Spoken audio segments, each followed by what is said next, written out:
Hello everybody, and welcome to another live stream Friday where I showcase anything new. New foundation swatches will be shown here before they go on the website or having any review. Also, here's where you can have requests to do live tutorial makeups or live demo of products, talking science whenever some questions arise. And yeah, also the most important feature with this, if you're new to this content in my channel, is that you can interact live with me and other subscribers who share the same passions and the same liking for foundations and other things. But mainly I started this channel to cater for very pale skins. I'm talking NW, NC 05 to 15. Anyways, that aside, today I want to, as the title says, I want to do a first impressions on the Anastasia Modern Renaissance palette and a tutorial as well. I mean, that's how you get to do the first impression. Then I have some goodies here. Let's see. I was able to get my hands on the Cover FX custom cover drops in N10. Now, I've heard that they're going to be releasing more shades, so I hope that they'll be releasing N0. But if you're N0 and you really want to try this, N10 is not that much darker. It has just slightly a little bit more warmth. Cover FX, they are 3% darker by each tone. So from N0 to N10, you only have 3% more depth in tone, so it won't really look that ridiculous if you're wearing N0. And another one that I wanted to showcase today is the Urban Decay All Nighter Foundation in shade 0.5, which I want to already say, if you apply it on top of a sunscreen on your face, it will actually lighten. When I apply it on my hand, the swatch, it will look dark because I don't have the sunscreen underneath. Now, I don't know why they interact that way with the sunscreen, but for me, it's a good thing because this foundation is amazing, as you'll be able to see in a moment. Other things I'm going to be showcasing are new items from the Chanel. So, Chanel collection, which is the fall collection Le Rouges. And it's #1, so I expect that Chanel will release a #2, perhaps for the holidays. But if you haven't checked it and you love the tones like Modern Renaissance or Becca Ombre Rouge palette, or you like Kat Von D eyeshadow in Dose, Lime Crime Venus palette, if you like those rusty red colors, then you will absolutely love the Chanel collection. Anyways, my drink of choice today is my Rockstar Sugar-Free, the original one. Nothing special with this. I personally enjoy it. I'm more fan of the Monster Orange. By the way, I haven't drank two today. Like, this is my first one, but I had just an empty can here, which I have to throw away. But I really love Monster Orange, the zero version. And yeah, well, this keeps me, keeps me going throughout the live stream. So I'm going to be waiting for people to start arriving and answering some questions. So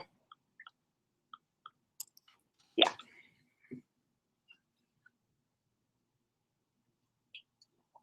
Oh, another thing which you might be interested about, I just wanted to talk about this quickly, which all the information is actually on the description box, at least most of it. If there is something that's not clear, please drop me a message, because all of the live streams are always uploaded after they're done, so don't feel like you're missing a lot except the live interaction. But that aside, there will be a new schedule for my channel. I'm not promising that it's always going to be like this, but for now it's going to be like this. So there will be at least 2 foundation reviews per week. I'm thinking they'll be released on Tuesdays and Thursdays, or Tuesdays and Saturdays. I'm not yet sure. And next week's live Friday, or the live stream, I'm not sure if it will take place because I'm actually going to be traveling abroad. Hello, hola. So yeah, I just wanted to give a heads up on that in case you're, I don't know, putting time aside to come and be on the live stream on Fridays. I just wanted to say that next week, I'm not really sure if I'm going to be doing it. The week after, maybe, I'm not really sure. I just want to take time and enjoy to be with my family. So yeah. Anyways, quickly, I think some of you, I think maybe I got a question once about what I use to carry my makeup when I'm traveling. I actually use the Laura Mercier portfolio, which I think you can still buy. The reason why I like this is that it's very, very sturdy. So even if something hits it on your luggage or it's compressed, the items inside won't break. So I've traveled many, many long haul trips with this and nothing has ever broken inside. It's quite pricey though. This is supposed to be a portfolio for makeup artists. So it was mainly sold for makeup artists that do bridal work. So you have like 4 compartments that are magnetized, so you can actually remove them and carry them around, or you can just keep them here. And here you have the middle separator, which you can actually put the brushes, but I don't personally think that it really fits everything if you have the brushes in here, so I try to keep minimal things in between. So yeah, that's what I usually travel with, and I have like an extra pouch or something, and then I have something on my carry-on, but that's my makeup carrier or case or something like that.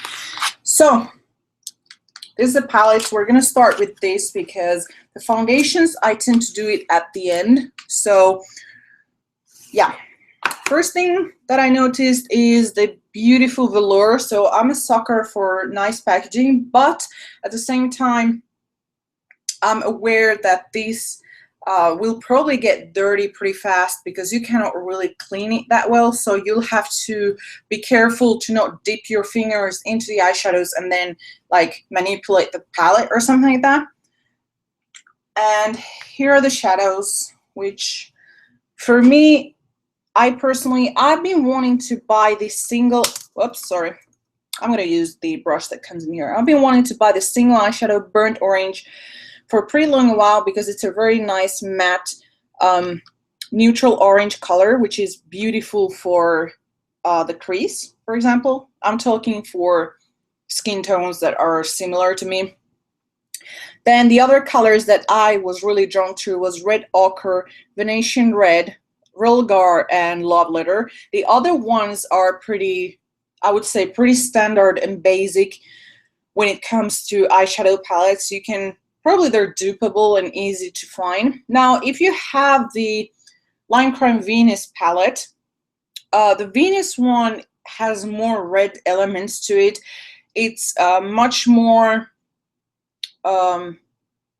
meant to be used for a single type of eye look, which involves a lot of reds. Now this is meant for, you can do a smoky eye, you can do neutral eye, or you can do more of a grungy look. So it's much more versatile in the sense that it has many different colors in there.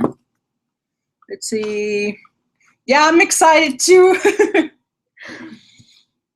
So the brush that it comes with, I haven't tried it, but I think it's pretty neat. Like, it comes with a blending brush thingy, and the other side comes with a packing brush, which seems to be dual fibered, synthetic, and also quite dense. So I'm gonna be trying this as well. I'm not gonna start naming all of the eyeshadows. I mean, maybe, I don't know. Here you have, from what I can tell, you have two colors that are very shimmery. So you have Vermeer and Primavera, which are quite like champagne and eggshell, like they're very, very shimmery. Then you have Antique Bronze, which has a slight glow to it. I wouldn't call it really shimmery, maybe more of a pearlescent finish. And then Venetian Red, which actually, I mean, it comes off like a dimensional matte, so it has some kind of shimmer to it, but the other eyeshadows look really, really matte, so that should be interesting. So I think I'm going to start off with a tutorial, and then we'll see where that goes. For my brows, actually, I don't have everything here. I might have to grab something from there. So I'm going to be using my brow primer, and I'm going to grab the brow product.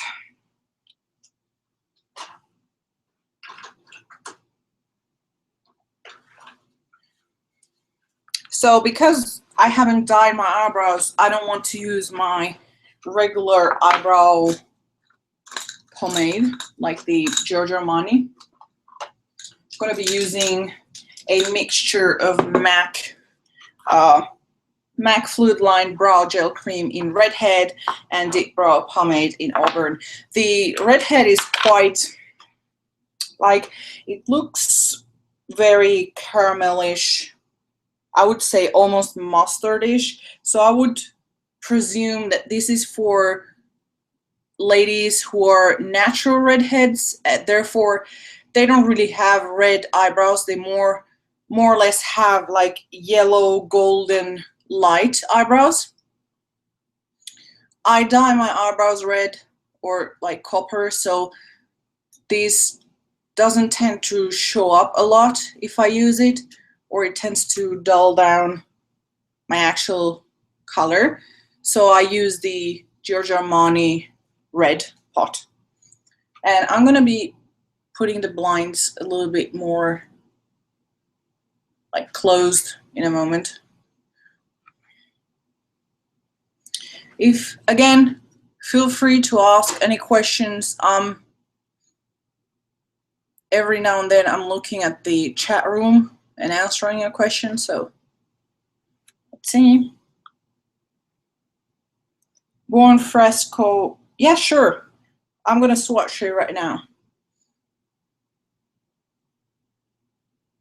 when I finish my eyebrows, it is.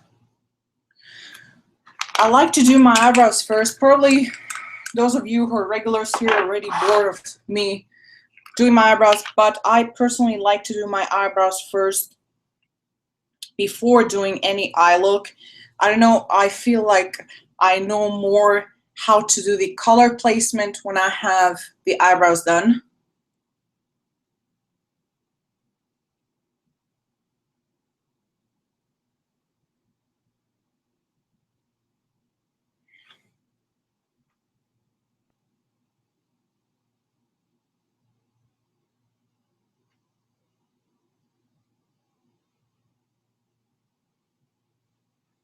I actually completely forgot to use my eyebrow primer.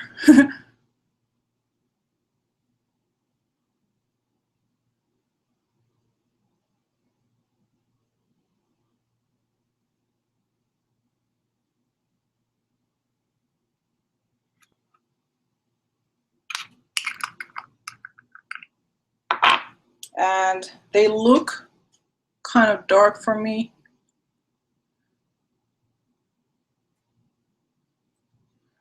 Like, I personally prefer more reddish brows, but I really don't want to use that precious brow pomade when my eyebrows aren't all fixed up. So there are my eyebrows, nothing special. I just fill them in with a lighter color and then go around the edges with a darker color. And these, by the way, are the new eyeliners by Urban Decay that I tried yesterday, and they're really, really long lasting. Okay, so I'm going to be putting the blind down a little bit. Okay.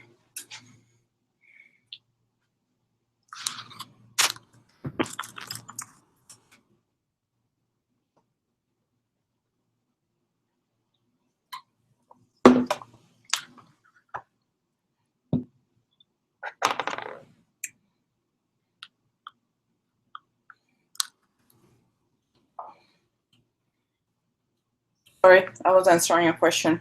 So I'm going to be swatching in a moment the Buon Fresco. It seems that the individual that asked me, okay, so I'm grabbing a little bit here. So this is the Buon Fresco. It looks like a muted mauve, like it has some gray undertones, at least in my skin. So that's what it looks like. It looks almost like a contouring color, if that makes sense. Here is the swatch there, which actually looks less pink or mauve than I would have thought. Now I'm going to be carving the eyebrows with a little bit of concealer. Let's see. By the way, I have a lot of stuff in here that I'm using for the tutorial that would have been outside. Like, normally I put my items in front of me, but because I'm traveling soon, I just wanted them to be already in the case. So I'm going to be using the Kat Von D Lock-It concealer cream, so the new one. I got a mini, and this is in the shade L3 Warm. So this is actually the shade after the lighter. So there is white, there is L1, and then there is L3. Now, according to the description, L1 and L3 does not have a big difference except the undertone. So L1 has more of a cool undertone, L3 has more of a warm undertone. This, however, is still kind of dark for me. So I would, if I would purchase it, I would definitely buy the white one. Like, you need the white one in order to be able to pull off either of those. So, okay, trying to think of a mirror that I could use. Okay, here you are. So I'm grabbing just a little bit with my NARS brush, and I'm going to be cleaning out the eyebrows because when I'm doing eye makeup, I like to have a clean brow, if you wish. So then I double clean it after I'm done, like with the foundation. I go around it, but for now this will suffice.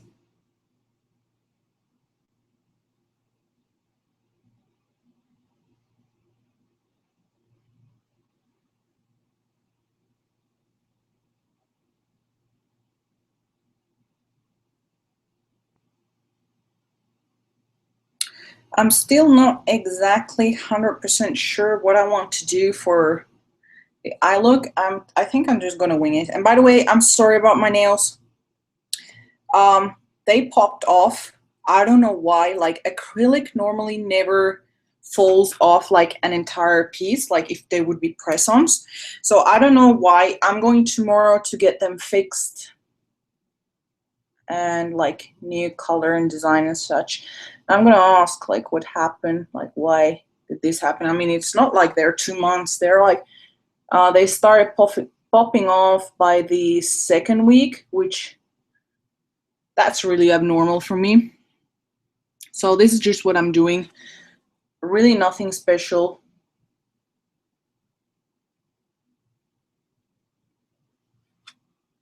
By the way, if you are redhead and you're considering buying the Anastasia pomade in Auburn, don't, because it's very, it has really little red in it. Like, for me, it's more of a brown. Like, I'm not sure if you can tell, but it has really little red. Like, this is my natural color, and if you compare it, it's like really similar. Like, I have a little bit of red undertone to my natural color, and this is very similar, so I would not consider this to be acceptable if you wear red hair or you have like really natural redhead, not like dark brown auburn, like dyed with some kind of reddish tone, but actually really redhead. I would not recommend that. So there's that. A little bit more drink. More batteries. So I'm gonna prime my eyes. Primer, you probably are everything already. Every one of you is already bored of this, but is the Kat Von D in Fair.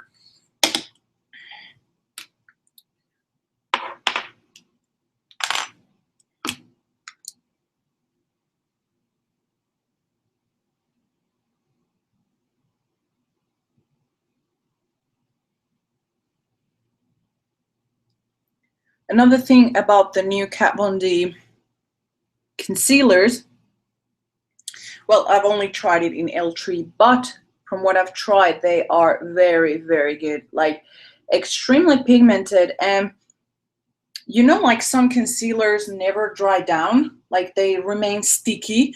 And if you have issues with your eyes, like things irritate your eye because they migrate inside, or you tend to have very oily or sweaty eye, or you live somewhere that's very hot and humid, then you know what I'm talking about. Like, the concealers that are creamy, they tend to crease, they tend to cake up, and they tend to like migrate into the eyes. This one does not, because it sets completely. So although it sets, it does not settle into fine lines, which is something that I found pretty amazing.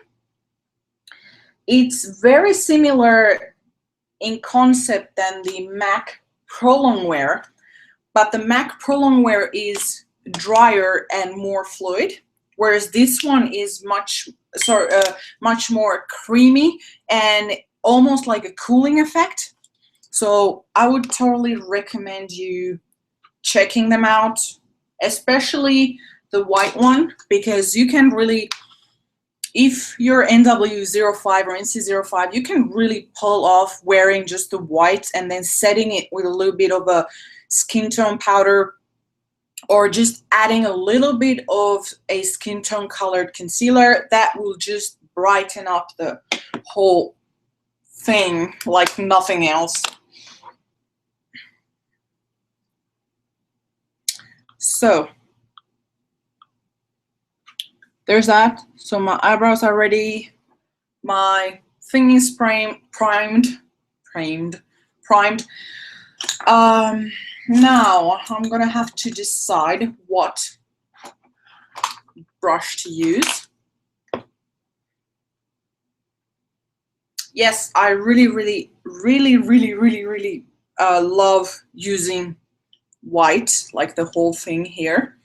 I use normally the MAC Pro Paint Stick in white, but that tends to be a little bit problematic, again, because it's very creamy. Therefore, it's hard to set it.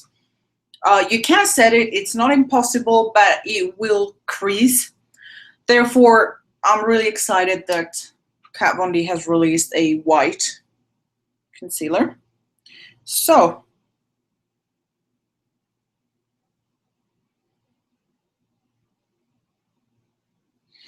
well, for skin tone, here it has Tempera, which I'm going to show you. I'm going to try and remove that. So, here it is. And here's Tempera. I'm not sure if you can see that. Here's Tempera. So this is very light. It looks very neutral.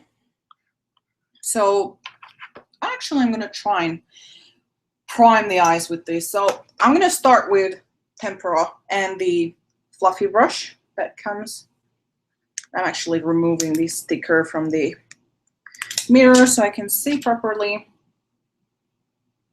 Yeah, I just want to show.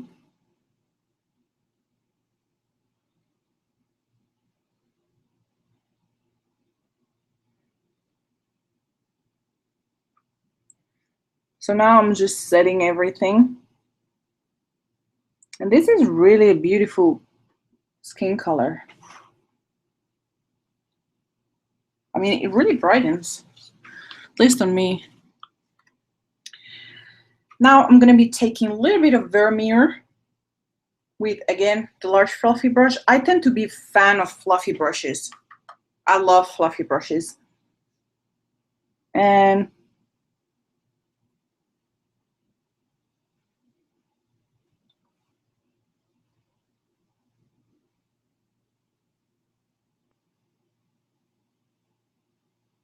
there. So I'm going to do first this eye and then the other one. So now I want to do the crease. So if you can wait a second, I'm going to grab my paper towel.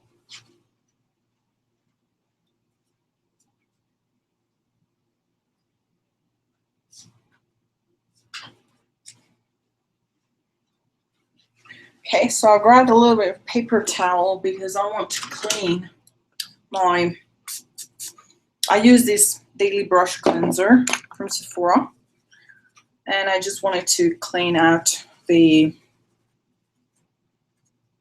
my favorite ever crease brush from MAC. It's there.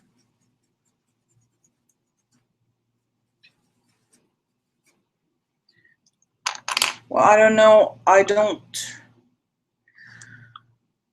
know what's the issue. I'm sorry.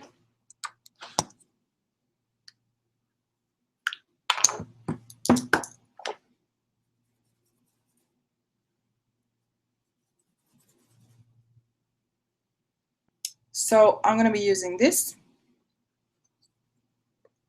And I'm going to be taking burnt orange.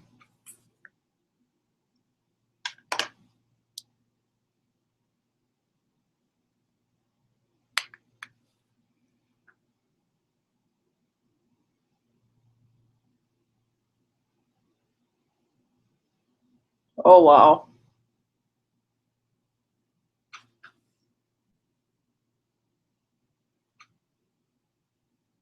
This is like a dream of a color.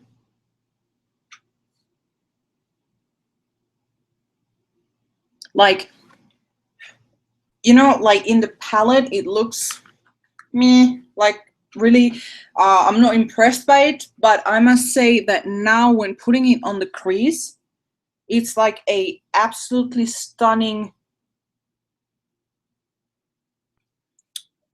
transition color that, you know, it's a little bit different than the usual cream, taupe, brown, warm brown. I don't know, it's just beautiful. I remember, now here we go, story time. I remember I really, really loved the makeup of Winona Ryder, or is it Winona Ryder, in Girl Interrupted. And I remember they used some colors by Gerda Spielman or something like that. They used the Biophone foundation and something else in order to achieve that burnt orange, almost, I don't want to say tired eye, but like tired-ish eye, like grungy 90s, very, very natural. Like it didn't look like she had makeup, but it was actually makeup to enhance the features for the camera and whatnot. And this is actually looking almost identical to that color that she was wearing in her lids. So that's why I'm really, really loving that. Now, well, let's see what I'm gonna do. I think I'm gonna go with Relgar again, same brush. You're probably not gonna see me using 10,000 different brushes. I have many brushes, but I have a select few that I really, really love using. So a little bit And I'm gonna start deepening.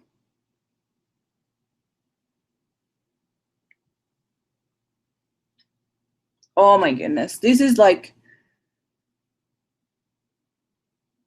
I cannot explain how easy it is to blend these colors. It's my first time using Anastasia's eyeshadow. I've heard a lot of rave around it. I've seen a lot of tutorials saying that it's really beautiful shadows, and I have really good quality shadows, so I'm already used to very good quality. I always compare like good quality to Suku or some of the Tom Fords or some of the Shu Uemura. I think Japanese eyeshadows are really, really one of the best that you can find. And this is close to it. At least the eyeshadows that I've tried, I mean, I think it's just stunning. Stunning.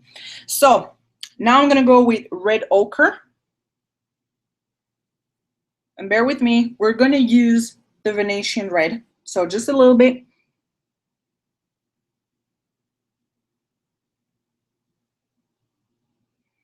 Now I'm just dabbing it.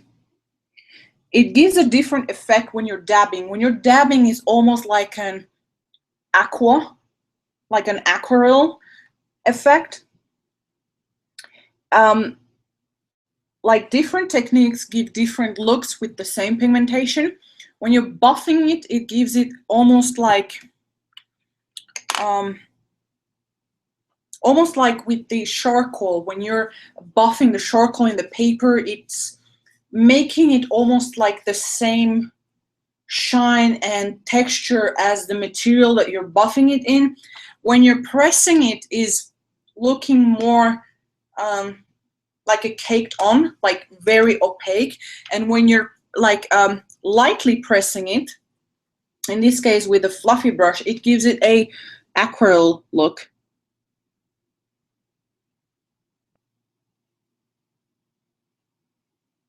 And I like to go all over just a little bit so that it adds a little bit of that color everywhere.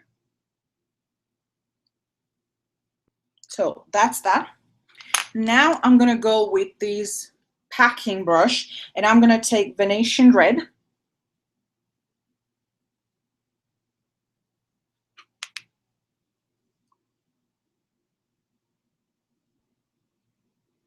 And I'm just lightly packing it on the lid. And I'm gonna come and buff it in. So now taking this, and I'm taking a little bit of Love Letter, which has a pinkish undertone, and I'm buffing it just slightly above where I had the Love Letter placement. I hope you can see what I'm doing.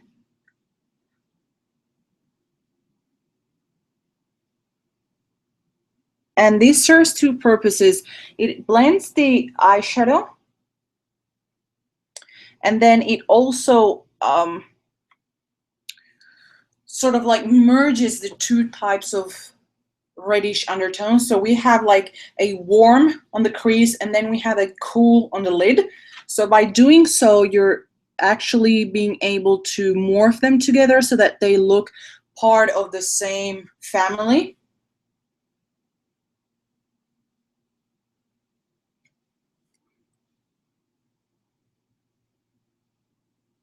I hope that makes sense. And then I'm going to be taking the clean one from Anastasia and just gently buffing everything so that it looks part of the eye, you know? It almost makes it look like it's the same, like one with your eye, and not necessarily a makeup that you've used.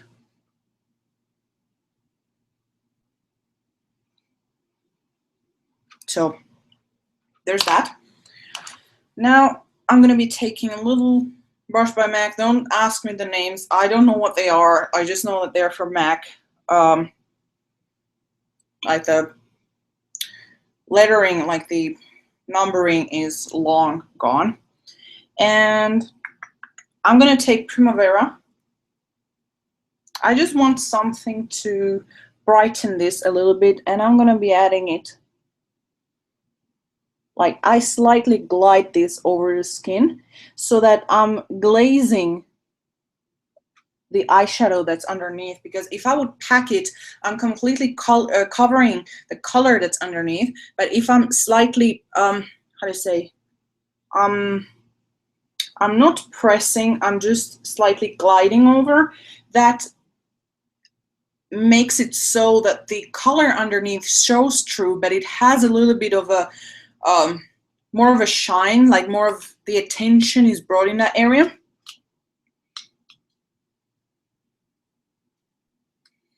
So there's that. And actually, I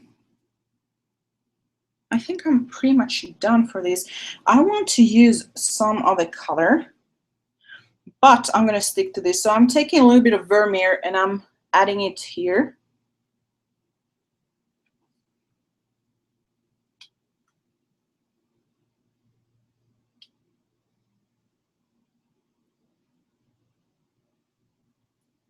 There. So I hope I can remember what I did in this eye. So this is the preliminary look. Once I'm done with the other eye, I'm going to think about whether I want to add something on the lower lash line. I tend to not add a lot on the lower lash line because I have an eye condition, which if there's a lot of particles going in my eyes, they're going to swell up. But sometimes I add just a little bit in order to give it a more dimension, especially if the top isn't too heavy. Like if it's very heavy, I rarely add something underneath because it will just make the eyes disappear. But of course, if you have very, very big eyes or very, how to say, protruding eyes, you can very easily smoke it out underneath without it looking like your eye looked tired or oldish. I hope I'm making sense. So I'm gonna be cleaning up.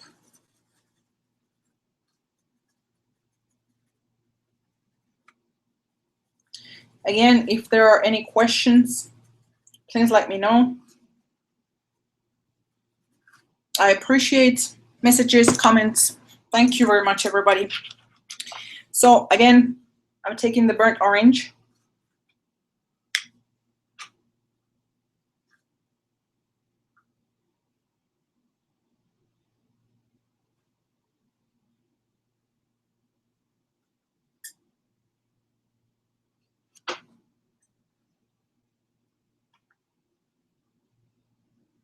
I think this burnt orange could be also very beautiful, like on its own, and then doing a line with either red ochre or Venetian red, like doing a really thick line eyeliner with that. It will look very beautiful. Also with a brown liner or a gray liner, it would look very, very pulled together without doing a lot of effort. Next, I'm taking Relgar.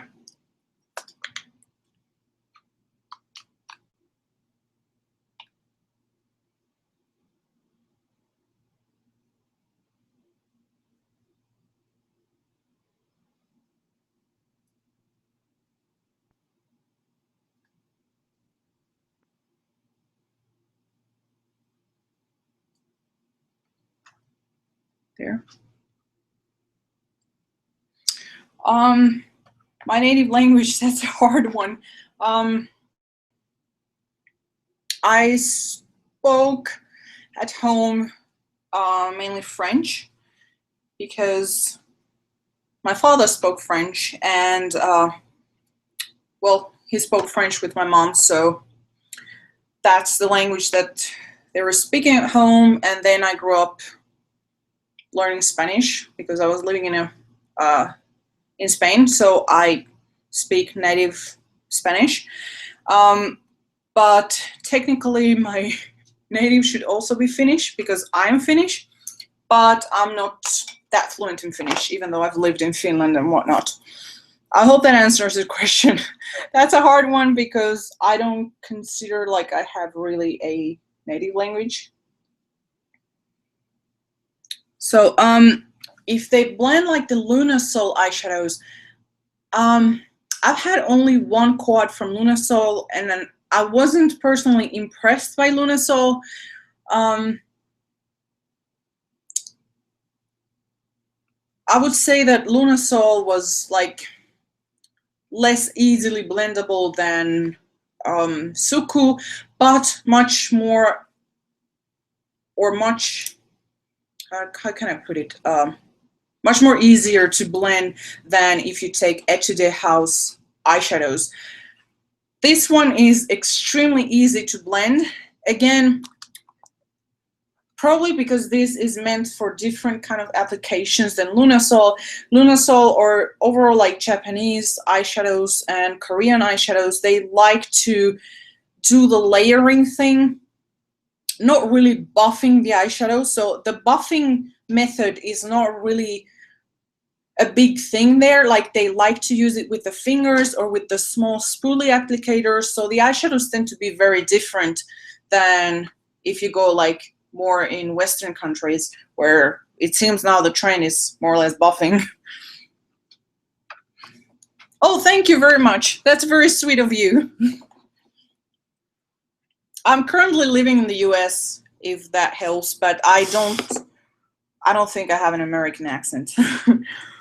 So what was next? Yeah, now I remember. Red ochre.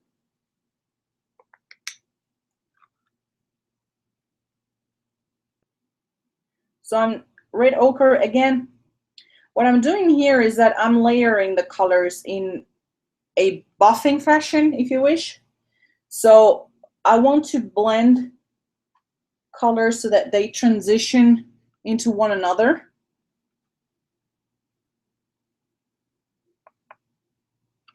I honestly think this is a good palette. Like I normally I'm not really much into trends or crazy about what's big on YouTube or Instagram or whatnot. I purchased this because of the red colors. I love everything red. I love red eyebrows, red hair, red eyeshadow, red mascara, red everything. So that's the reason why I bought this. And I didn't expect to really like it because I'm like, I don't know. Anastasia, like, she's known for her brow stuff. The highlighter palettes, they're okay. Like I have the Moonchild one. It's very nice because it's very unique, but it's not like, oh my gosh, the best quality highlighters I've ever seen. And the same goes for her other like quad highlighter palettes. I'm not really crazy about them. I don't consider them really the holy grail of highlighters. So I was like, I really hope that this will work. And I'm very, very surprised that it's that good.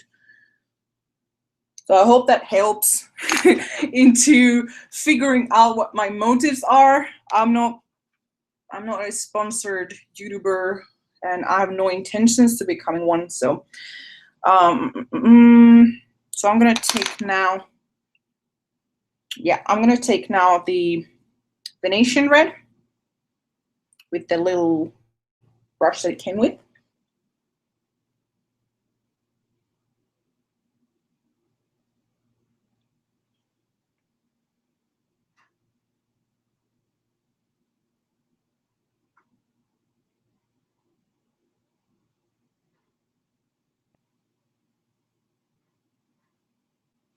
And so, I'm gonna take again my MAC brush, and I'm gonna take Love Letter. I'm gonna do a proper swatch of this palette after when I'm done. And I don't know if you were here when the live stream started, but I explained that this is a first impression, so it's the first time that I'm trying these eyeshadows.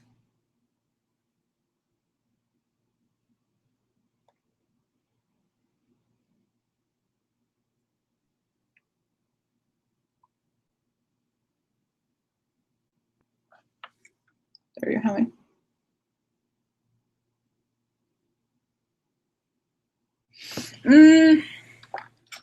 Let me see. Well, this brush is nothing special. I want to begin by saying that this is a really, really old brush when I was still at Mac, like ages ago, like 6 or 7 years. So it's very old, but it's their standard goat-haired brush. I want to point out though that if you take, for example, this one that came in Anastasia, this is very, how do I say it? It's very dense on the top. Therefore, any eyeshadow you apply with this, it will deposit a lot of color when you're first pressing it in, making it so that you will get like a blob of color. But this one has almost like a very delicate tapering at the top where you can control how much quantity you're depositing. Now, I probably mentioned this in other videos, but how I buff is that I do this opposed to this. Like if you do this, you're gonna get like a mess. But if you gently almost don't touch the skin and either go in circular, or another method that I like is by gently pressing and lifting up. So that's another method of buffing the color. Another technique is by gently just pressing and then circular motion. So it really depends, at least for me, it depends how the eyeshadow reacts with the skin. Some of them require more of the circular buffing. Some of them require, especially if they're very pigmented, they require very, very gentle buffing. Otherwise, you're gonna have like clumps of color everywhere and it doesn't look even. Another thing, I tend to like put the pinky, this is pinky finger, yeah. I tend to put it on the side of my face so that there is a certain pressure on the brush, but not directly like smashing it into the skin. So if you hold it this way, it's going to be automatically more gentle when you're buffing it. So you'll be able to achieve more of a even blending. I hope that makes sense. At the end, that's all to do with how much product I want to deposit on the skin. So if I go this, I would go like this if I want to have a lot of packing, a lot of concentration, or if I would, for example, try to blend on the face. I'm doing some kind of face mask, like a colored mask.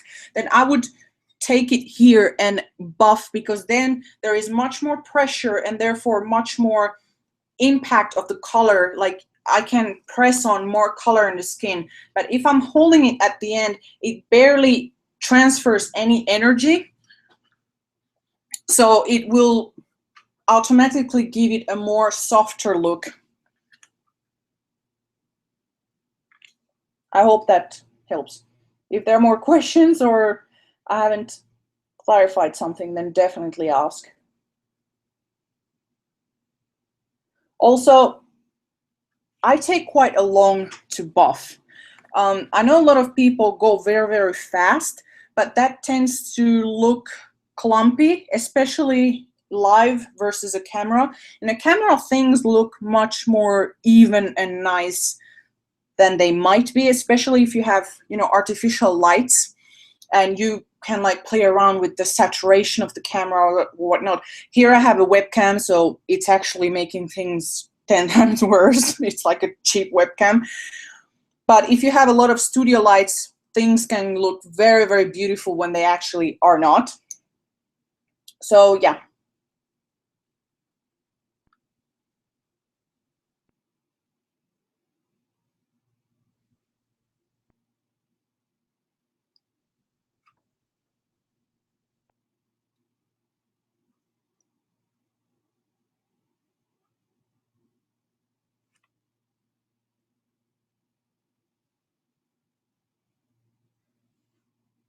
So I hope this is helpful. Now I'm gonna take Primavera.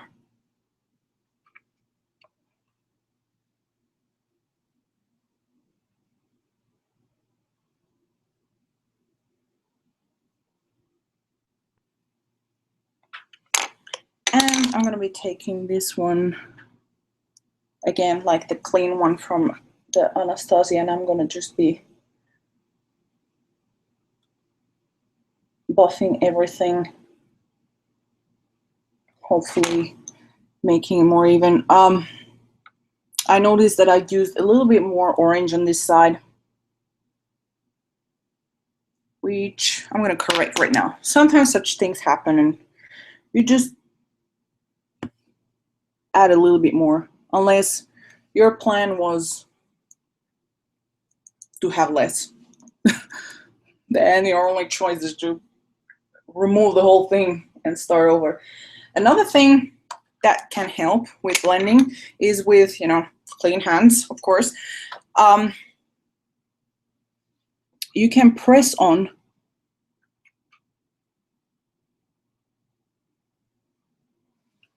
you can press on, and that sort of like warms the pigment up so that it will blend better. Let me see the question, sorry.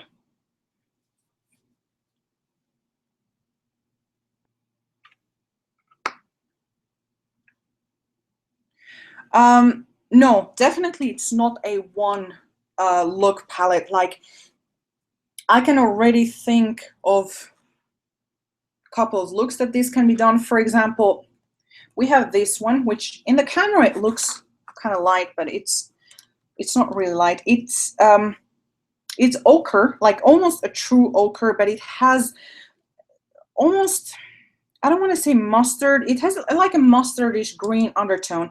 Now you can do this on the crease and, for example, warm taupe as a darker color and warm fresco on the lid, and you can buff these things and you're gonna have a beautiful, I won't say, you know, like those antique paintings, like the ones that have a lot of yellow undertones to them. It would look really beautiful. Or you can then like line with this and smoke it out.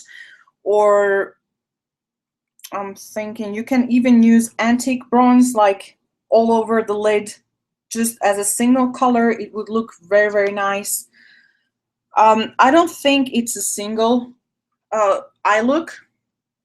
I like using reds, a lot of reds. I rarely use red tones, cool tones on myself, but I think that it's very, very doable. What else can be done? For example, love letter. Like this can be used as an all over the lid, like almost like if you start darker around the lash line and then you don't reapply, you just keep buffing it all over. It can look very playful, like a very fresh look if you wish. What else? Raw sienna also can be very easily used on the crease on its own, or you could use raw sienna on the crease and then on the lid you can use Primavera to actually brighten up the eye, and then line it with antique bronze, or you can even line it with red ochre if you want to add a little bit more warmth in the eye. So yeah, I think that with this palette you can do a lot more. I plan on doing more looks than this one, but I'm aware that this look was, let's say, it showcases more the colors that are popular in this palette and also the colors that I'm like crazy about. So I'm just now adding a little bit more of that Venetian red, just because I felt like it. Nothing, no special reason. So I'm taking Vermeer again and going on the brow bone.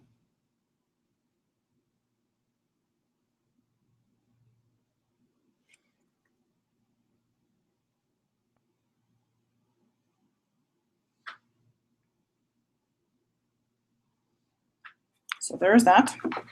Now for liner, I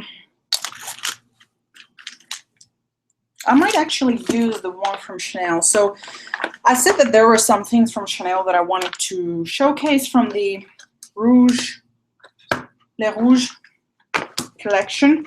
So I got only two things. They have a beautiful quad. So if you still haven't bought this one and you're mainly interested in, for example, red ochre plus some browns, you might want to check the Chanel one. Yeah, I have the pot and the liner. The Chanel quad, I don't have it. I might get it when I actually travel, so I can get it duty free, like a little bit cheaper, hopefully. Yeah, you're a psychic. So, by the way, this is what I apply my lips before I do any face makeup thing. Yeah, it's the Dior Lip Maximizer. But yeah, I was going to talk about that collection because I've actually had the chance to try around it in the counter. And the lipsticks, yes, that's what I got. I got the red eyeliner, which is 928 euros. It's stunning. I probably need a backup or a couple of backups of this. So this is the color. And don't worry, I'm going to do swatches of the Anastasia palette. I just got ADD and forgot of that. Don't worry. So here it is, the eyeliner. I've actually posted swatches on my Instagram. If you follow me there, I tend to post swatches and like new stuff like almost right away.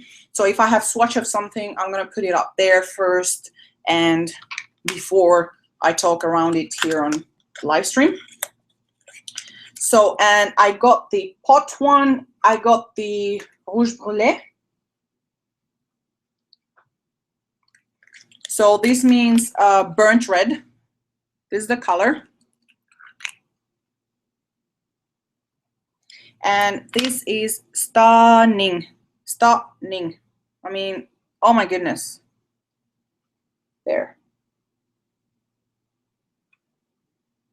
So then they had a beautiful red nail polish. So they had a sheer, almost like a top coat red, which just gives you like a reddish glow on your nails. And then they had like a true red. Then they had 4 lipsticks, 2 lip liners, 2 eyeliners, mascara, blush, and the quad. So the blush looks very much like a combination of Venetian red and red ochre. That's like, the blush has a lot of cool tones in it. So if you like cool toned pinks, reds, you will like that blush. And then the quad is very, very warm tone. And as I said, the quad, the shadow that you get, like the red shadow, is very similar to red ochre, but it's more, it's very matte, but it has a satin matte finish. And then you had like 3 browns, which are warmish, depending on your skin tone. Like on me, they translate more cooler tone, but I know that on other people, they look much more warm toned. And the eyeliners, where they had this red one, which is Eros, and then they had another, which is a dark burgundy color. The mascara was like me, nothing special. I wouldn't purchase it because it's not really a special color. Like it's an, if you have the red black Rouge Noir by Chanel, the mascara, that one is even darker, so I wouldn't recommend buying that one. The lipsticks, they had 2 almost like true reds, so they had a coolish, more coolish undertoned true red, like really vibrant, and then they had more of a very vibrant orange undertone, almost bordering on MAC Morange lipstick. Then they had 2 lip liners. They had one that's a plain red like darkish red, and then they had one that's a true fire orangey red. So yeah, I personally loved the whole thing. The quad is a little bit expensive, if you ask me.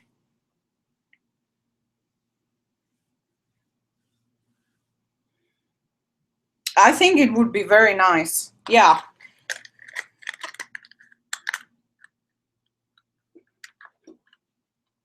Especially, yeah, anything that's orange, red tends to make any green, blue, or yellow in the eyes really pop a lot.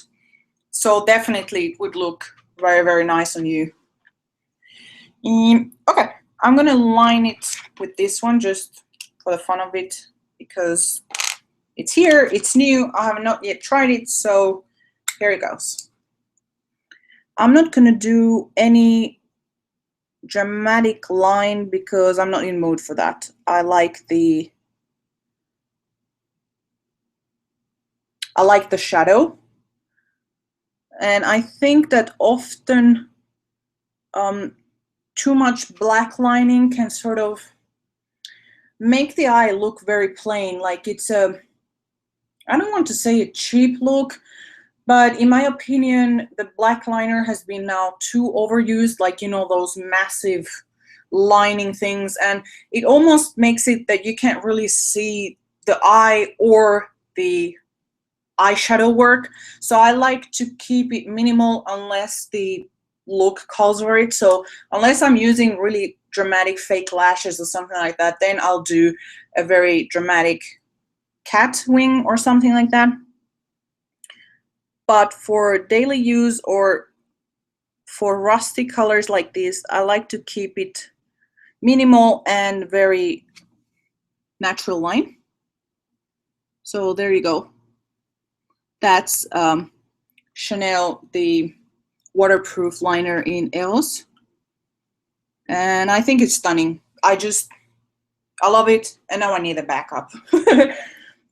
This is actually limited edition. I know the quad, supposedly it's not limited edition. Like, I asked in Chanel and they said no, it's not. But the eyeshadow pots and this eyeliner, it's supposedly limited edition.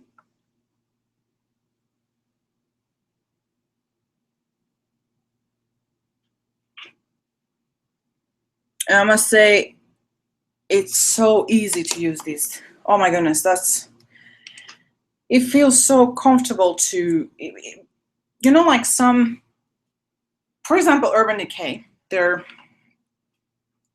eye pencils, like, they're beautiful, they have beautiful shades, but the point tends to be too thick in order to really go, like, you know, close to the lash line, and also they tend to be a little bit too dry, so you have to press very hard. And for me, at least, I have an eye condition that if I do that, my eye will start to swell up if I start pressing too hard. So I appreciate that this is very, very easy to line without necessarily pushing anything into the eye. I'm sorry if I'm making you want too many things. That's the problem here, that often a lot of people are like, oh my gosh, I need to buy everything, I need to buy stuff, and I'm like, yeah, I'm sorry about that.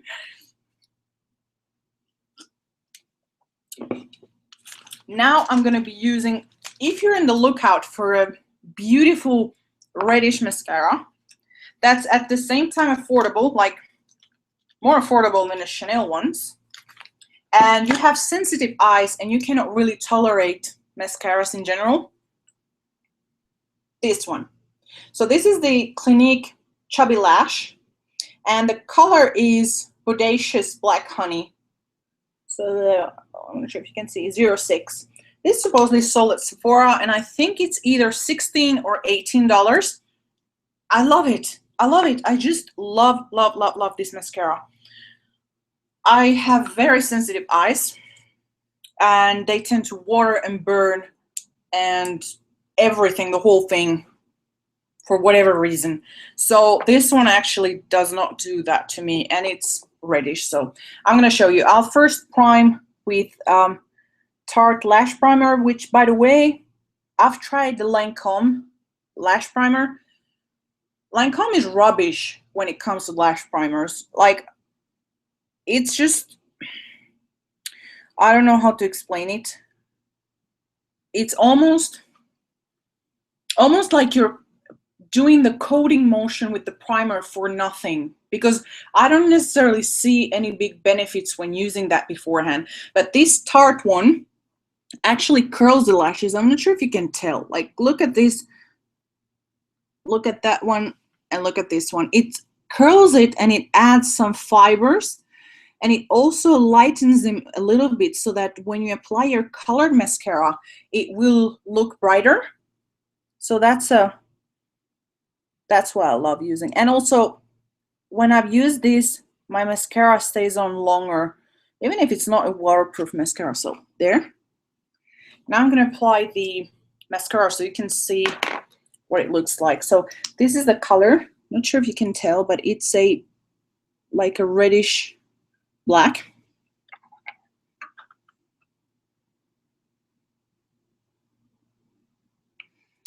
And I hope it translates into the camera. I'm sorry, because my camera that's on my Mac, it's just like the inbuilt one, and I've tried using my DSLR camera to actually do the live stream, but it's not possible with the settings that I have. So yeah, I'm stuck with a crappy one for my live streams. Oh, there.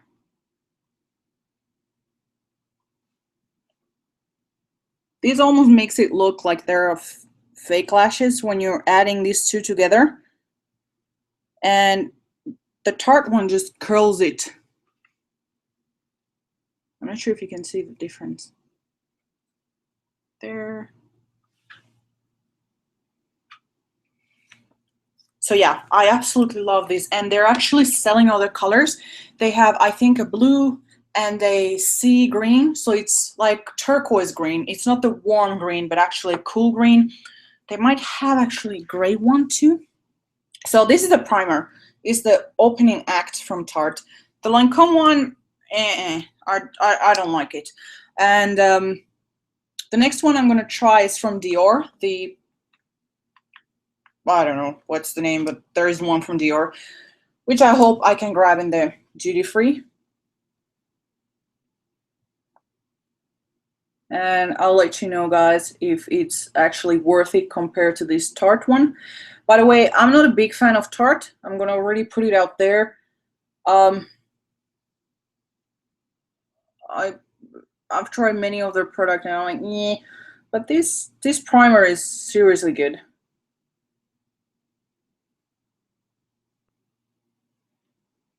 I mean, it actually does something.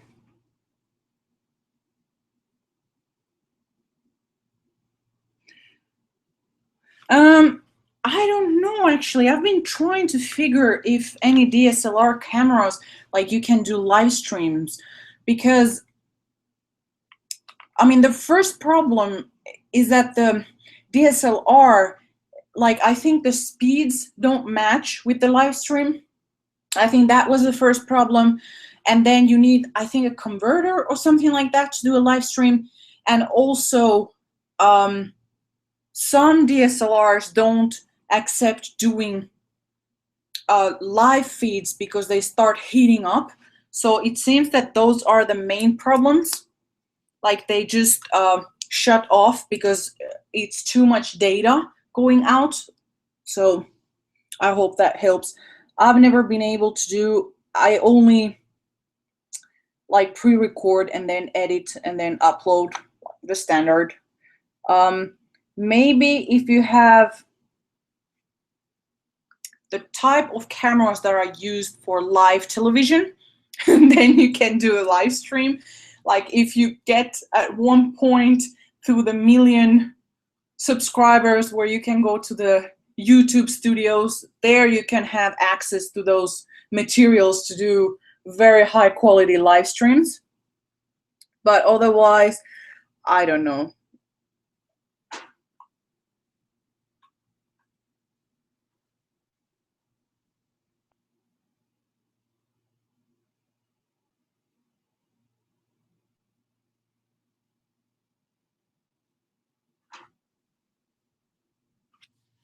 So there you have it.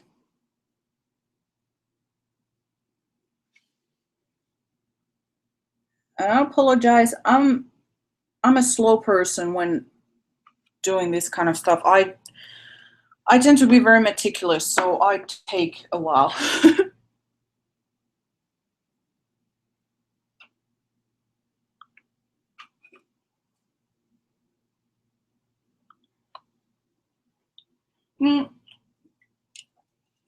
Yeah, I mean, the one that's inbuilt, if you have a Mac, like that one, the iMac or MacBook, the inbuilt camera is actually pretty good. The only thing is that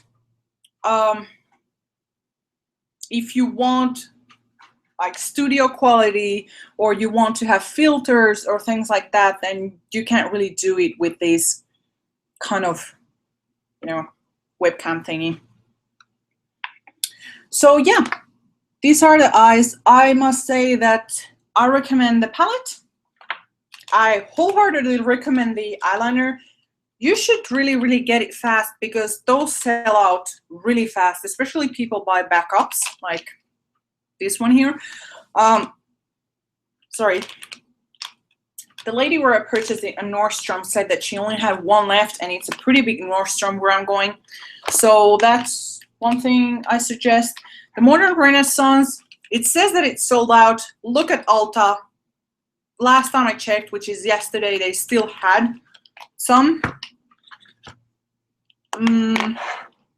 What else? I think I'm gonna do now the face. So yeah, I'm gonna do the face, and then I'm gonna do the concealing. I do concealing at the end, and then I'll figure out if I want to do something under the eyes or something like that. Oh, that's cool that you're doing an animal behavior channel. You should like let us know what your channel name is, so that other people can check it, and so that I can subscribe. I don't have a cat or dog. I have, I'm gonna show you. Can I come? Come here for a moment, please. Thank you. I have this little cutie pie here, which is my little cutie boy, right? Say hello. He's a little canary bird. So yeah, I'm a tiny bird person. I've had all kinds of birds in my life, and I mean all kinds. But now I have this little kitty boy, which we moved all the way from Finland to the US, right? Yeah. You're a brave boy. Yeah. Going to the airplane and everything. Yeah. Yeah, sorry. Oh my gosh. I'm sorry. This fell, so it's like, he got scared. So yeah. Yeah, that's, if you see him around or you hear something, it's usually him. Like, he's around doing whatever. Very hard to bring a bird. Extremely hard to bring a bird, especially a bird of his size, which I really don't understand why he needed all that kind of blood tests and quarantine and everything. I mean, it's a household bird. It cannot be on the wild. And it was purchased at the legal pet shop with all of his documents, and he had been all of his life not in contact with larger birds, but still, it was a nightmare. Like, that's a whole different story. I have some blogs about it on my website. I never finished the entire series, which I probably should. So the series that I made was like, you know, the process of how to import a bird to the US, which is a nightmare. I mean, I cannot say the stress that I had to bring him over, because no airline would accept a bird in the cabin, and he could not go on cargo. He would die in the cargo. I found one airline that accepted me, but I had to go to first class, which, okay, I don't mind. He's my little baby. So yeah, I had to purchase like a special carrier for him and get all of the documents, go to the like official veterinary of Finland, get blood tests, get like a permission to fly, permission for a stopover, because we would have a stopover for the because it's a service bird. now that you say it, yes, I should have said that. Then when we came to the US, well, he had to be a month in quarantine in New York because there are 2 ports of quarantine in the US, or actually 3. I think it's New York, Los Angeles, and Miami, if I'm not mistaken. There are only 3 ports where you can import birds or animals in general.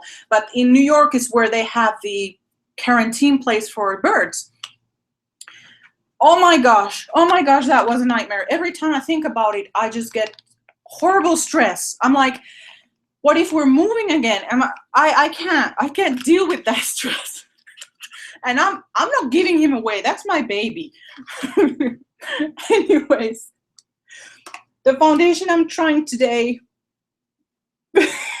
emotional support bird, yeah. Oh my gosh, you're big. Wow, it wasn't like a tiny pig, like those pygmy pigs. Those are like, they're like super cute. I was thinking of getting one, but I mean, he's already trouble enough, so I probably should not get more pets. As I was saying, I'm trying out this one today. Well, I've already tried it beforehand. I had a mini sample, but I liked it so much that I had to go get the full size. So this is the Urban Decay All Nighter Liquid Foundation in shade 0.5. Extremely good, but we'll get to that. Then I'm going to also be mixing it a little bit with the Cover FX Custom Drops in N10. So I rave about Cover FX. I love Cover FX. I'm not sponsored by Cover FX. I wish I was, because I absolutely love all of their products. Oh my gosh, I haven't realized, but this is the inside packaging of the Urban Decay, and they have instructions in many other languages inside if you tear this open. So this is very, very high coverage, but I have like quite some acne, which that's why I use these drops, because they're pure pigment. They don't change the formula that you're adding it to, so they won't make it any more liquidy or more dewy or whatnot. It's just pigment, so that's why I add to that. But this, if you don't have like this kind of stuff that you really want to cover everything, this will cover a lot, like really a lot. Is one of the best high coverage foundations I've ever tried, and I've tried over 400 in my life. It's matte finish, waterproof, oil-free, full coverage, long wear. I can attest to the waterproof because I've gone to the gym, I've gone walking outside in 100 degrees, 70% humidity, it would still be intact. You know, here when you put your sunglasses, how it can, like, the foundation can become like a messy, disgusting thing. Well, with this one, it was minimal. So like it still looked like there was foundation and not these 2 spots there. Yeah, I've started my foundation nightmare craziness 8 years ago. So I've been, yeah, foundations are my thing. They're my thing. That's it. So let's see.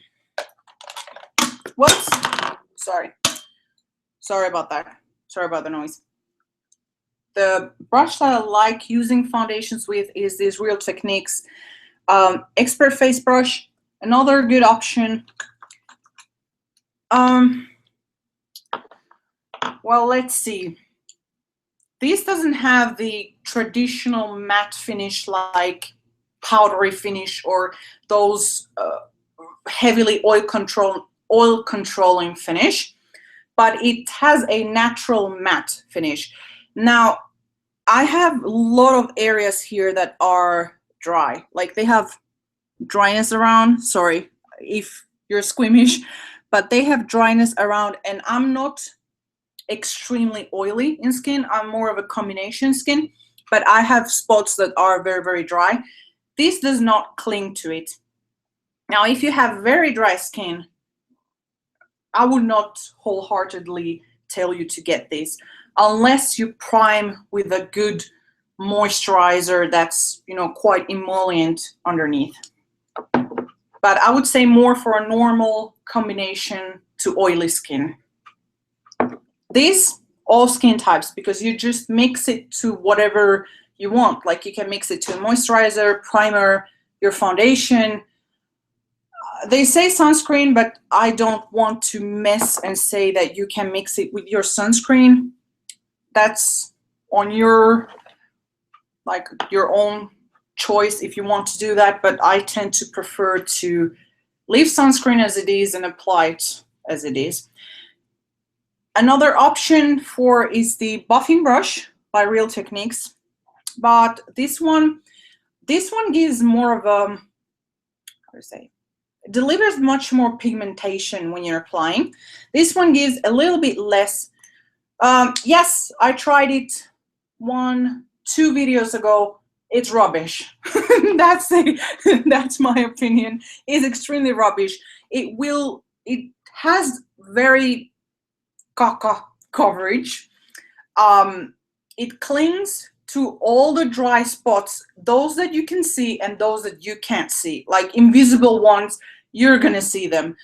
And it cracks up very quickly. It's very good under the eyes. Like if you don't have any particular problems under your eyes, looks beautiful. But honestly, for that little amount, because it was like this, the actual stick foundation, you pay like $50. It's just, yeah. I'm not gonna recommend it. Like people can go and buy it if they want, but I personally don't see the charm in that foundation. It's just overpriced rubbish.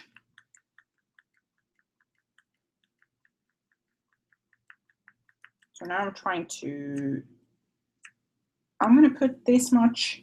By the way, I like this, and you can see like the pump thingy, or like you can see how much you have left.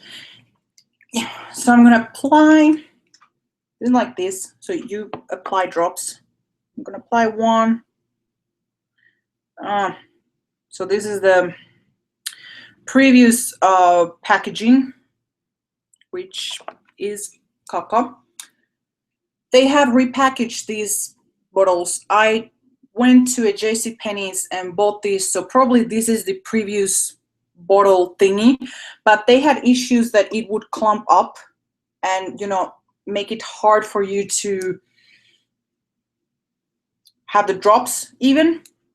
But I didn't care because I needed something that would give me extreme coverage for now.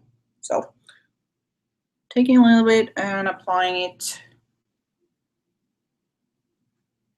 So this is actually a mix, when I'm using a mix of the Urban Decay and the Cover FX.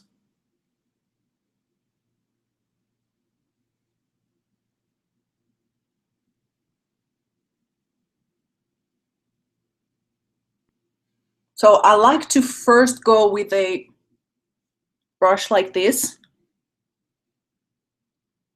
And then I'm going with the Beauty Blender to really give it more of a natural skin appearance.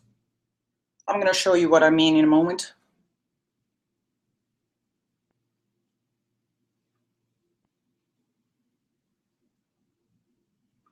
So now I'm taking the Beauty Blender, just a little bit what's in here, and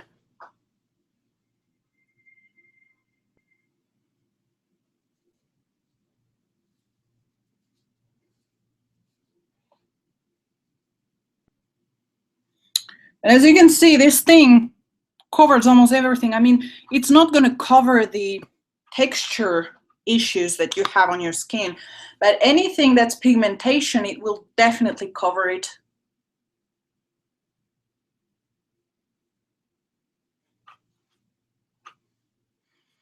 And over here, I don't apply as much because honestly, I don't have that much to cover. So I avoid caking up where I don't actually need it.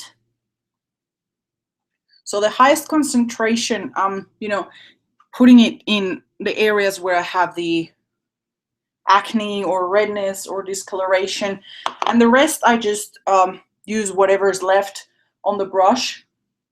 This foundation has to be worked pretty fast.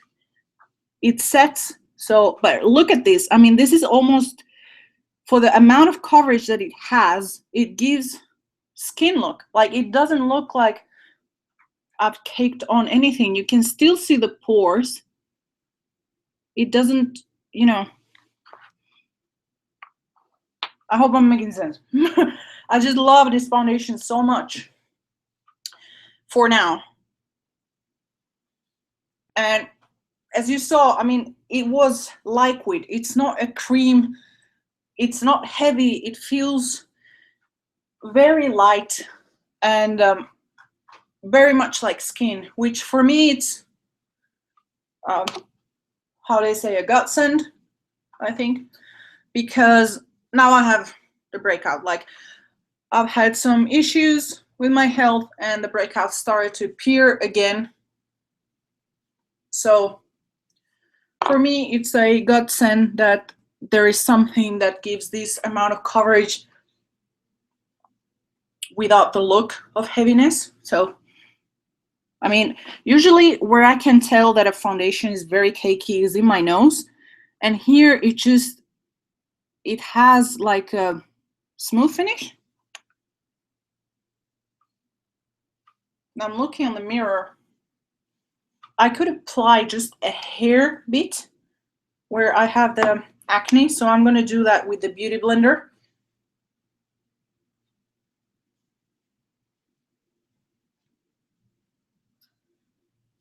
I'm in Virginia, or, well, to be more precise, I'm closer to DC, actually.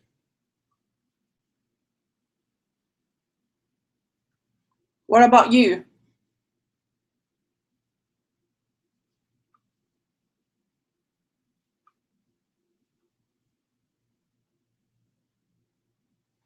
So there. In my opinion, it has gorgeous coverage.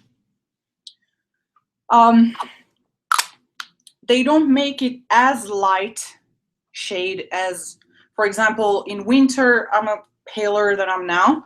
But for me, the coverage, I can forgive not having completely Tyson's corner, yes.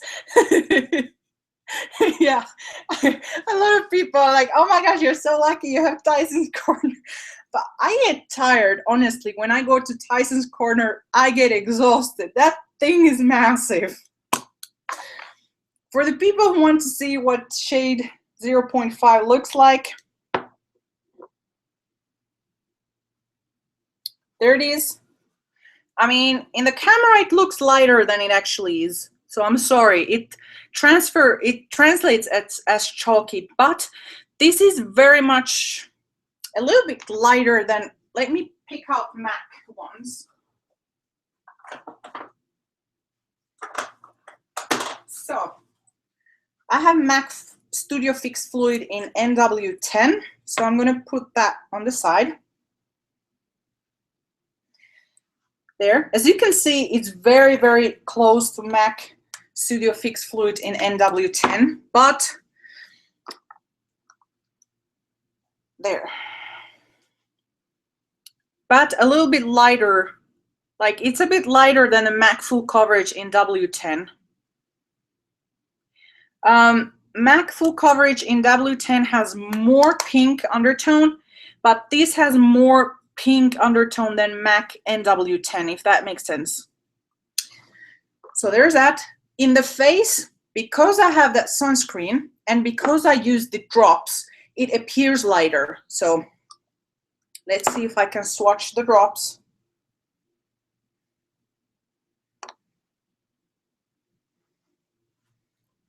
There are the drops. So this is Cover FX N10.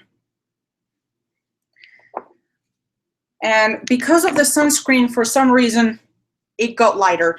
Initially, I wasn't going to buy it because on the swatches, it just didn't look, especially now that my skin tone is a little bit warmer.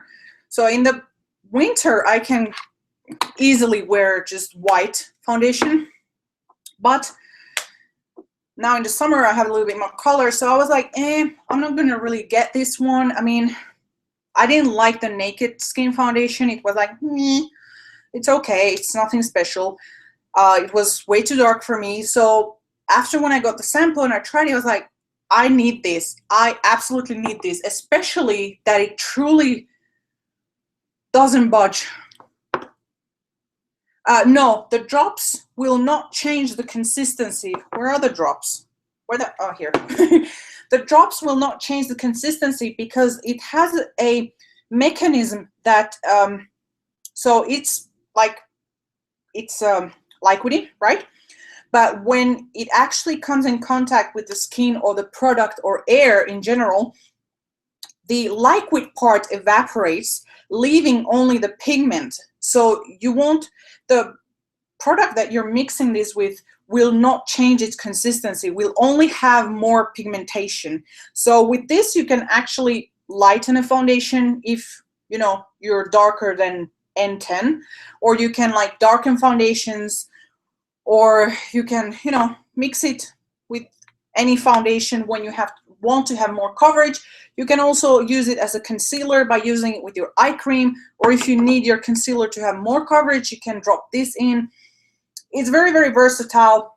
That's the main reason why I love these drops, because I can adjust the coverage of a foundation. Now, this will not really work well if you have like a compact cream foundation, because it will be a nightmare to mix them. But anything that's gel, cream, like creamy thingy, or liquid, then you will be able to mix them in.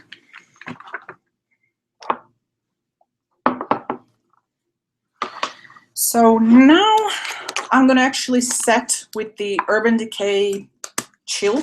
This is actually my husband's, it's not mine, so he loves this stuff.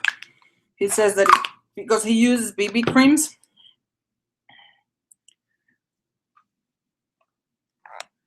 Yes, definitely. I've actually mixed this with, let me show you. I've mixed it with the Glam Glow moisturizer. So I've actually mixed this with the drops, and it's just stunning. It's really, really gorgeous. This one drop is light coverage, 4 drops is full coverage. So anything in between you can adjust.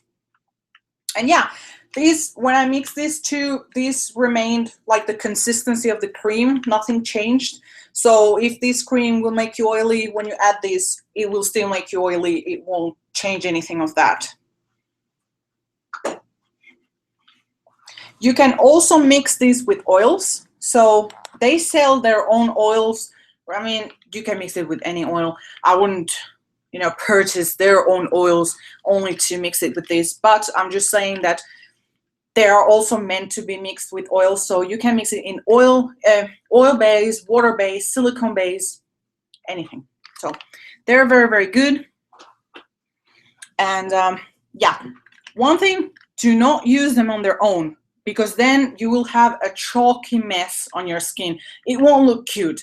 I've done that mistake. I was like, okay, they say that it's mixed, like you have to mix it with something, but I'm just gonna put it straight on my face. It caked, and it just looked disgusting. It was like I have a chalk paste mask on my face. So the only thing is that just mix it. Oh, okay, 5. Cool. Same thing happens with me when I'm looking at others' videos. I'm like, my shopping list just increases gradually. Okay, so I've been rambling forever, actually. Now I'm going to be concealing with the Amazing Concealer Illuminate. Okay, hold on there. I hope you're not going to pass out when you see this, but this is actually a pearly highlighter and a concealer in one. So if you like the Amazing Cosmetics concealer, but you wish that it had that pearly finish to it, like just you had add a little bit of a highlighter, You will love this. So I hope I can show you what I mean.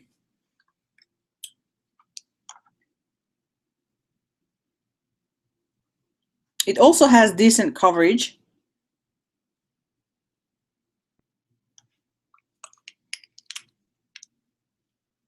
And by the way, if you see this from my glasses, that's because I put my glasses before the foundation was fully set. Normally it doesn't do that.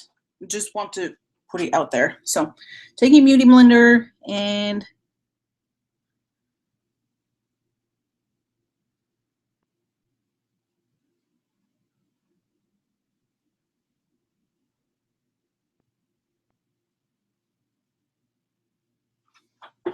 okay, I'm not sure if you can tell, but it has, gosh, it's hard to show in this camera. I mean, it's very subtle, but it has a pearly effect.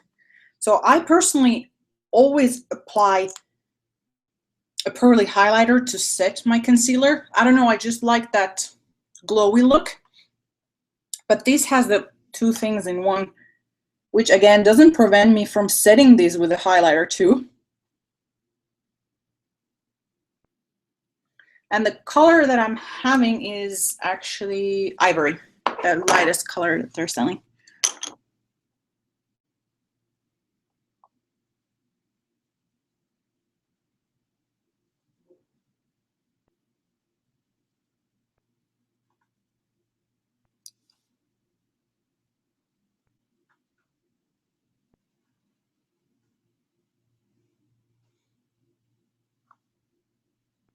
I'm trying to do my best so that this thing will show on camera.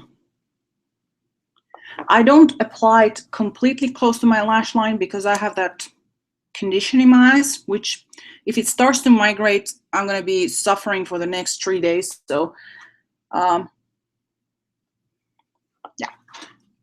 I'm not sure if you can see. Let's see if I move like this. Can you see that it's actually glowy? It's not really matte.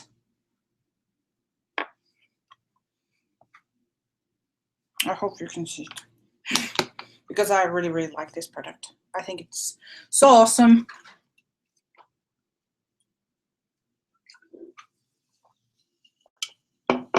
So that's that.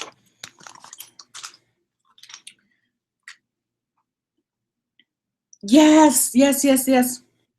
The Cover FX Powder Illuminate. For me, it's a little bit too dark to set under the eyes, but as a, you know, like a blush highlighter, I love it. And let me show you something. If you haven't tried this yet, you must. It's the Cover FX Illuminating Setting Powder in Light. I'm going to show you how it looks like when setting this. It's just so, so, so beautiful. Like this gives you almost a soft look. It's not matte. And it highlights, but, you know, very delicately. So let's see if I can show. Do you see? Like it has like this pearly thingy going on.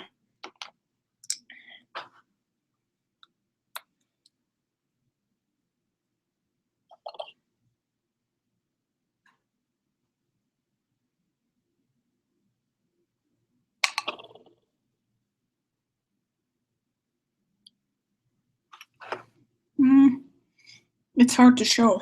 Like it, I can see it myself, but this camera is not really that high quality.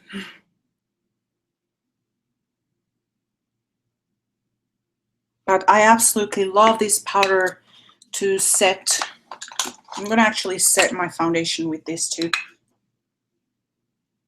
I don't tend to like very matte finishes, so that's why I use this kind of powder. They have one from Cover FX that's like the mattifying, but for me it's just too drying. I know, I'm always hoping that people will be able to see what I'm trying to show on the camera when I'm coming close. I don't know if you can see the difference. Maybe from afar. Yes, exactly. That's exactly what I meant. It has that, it gives a little bit of a dimension. It removes the flatness from the face, and that's what I really love about it.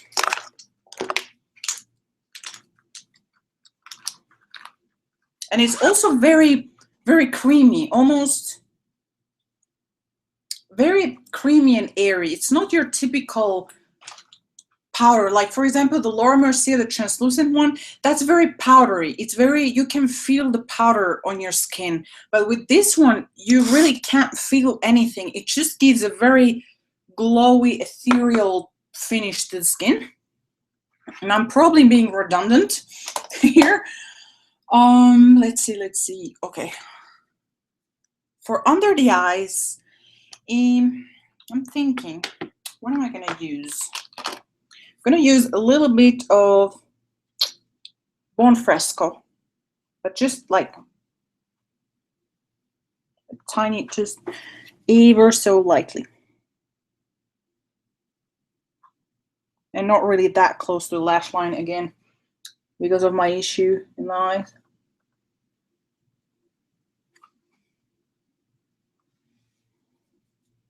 So, whoops, there. So that's that. And what else did I want to show? Oh yeah, the lipsticks. That's that. And I'm gonna do the contouring thing and whatnot in a moment. And by the way, I know that my face is looking like whiter than my neck, but I swear it's not. Like, it's the camera that's picking up like that. Maybe because there is some redness here and nothing in the skin, but like my chest is actually paler than my face. So don't always trust what you see on the camera. I'm just saying, the camera it has its mind of its own. So lipsticks, there was a trio for National Lipstick Day that was released in Sephora. So it was 3 Bite Beauty lipsticks for the price of 1. Yep, you heard me. I'm not sure if you can still get them. I've tried to get the red, because they had a red and they had a nude bunch. I tried to get the red, and it's sort of like error, page not found, whatever reason. So anyways, I'm gonna be using, I think I'll use Fig. So it came 3 colors, Retsina and Musk, which, by the way, I'm gonna swatch them. And I'm gonna swatch the palette. Yeah, the new formula is way better than the old formula. This is the old formula. It's the Luminous Cream Lipstick.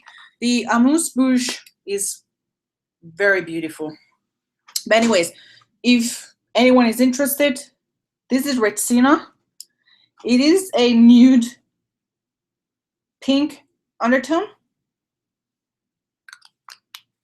It's not very, they're not extremely pigmented like the new version, but I mean, it's nice. This is Fig.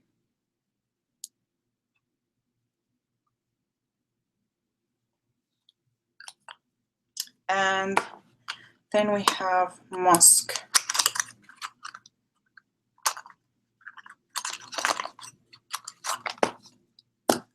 And this is Musk.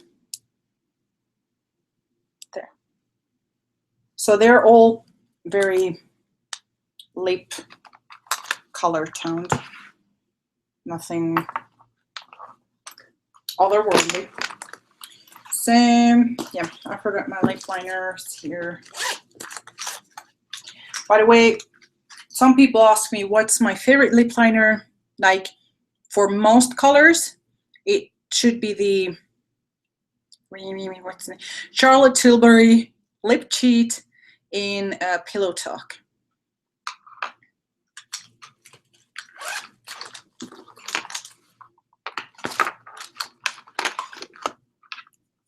So this is what it looks like.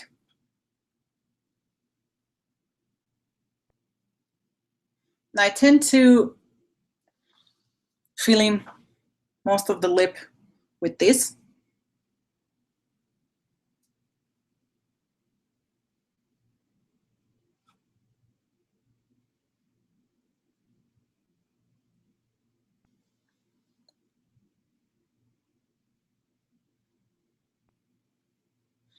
I like this. It can be used on its own. Like, it's a very beautiful lip color, I would say.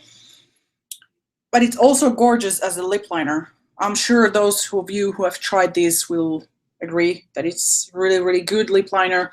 Very easy to apply. It's not like those hard ones that you have to pull and tug your lip in order to use it. So I'm going to be using Fig.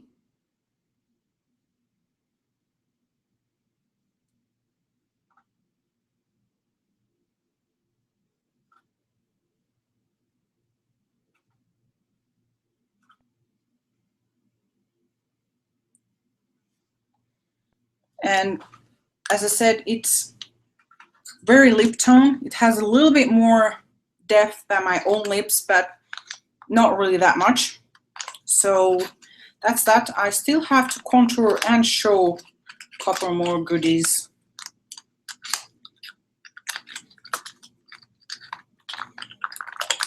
So that's that.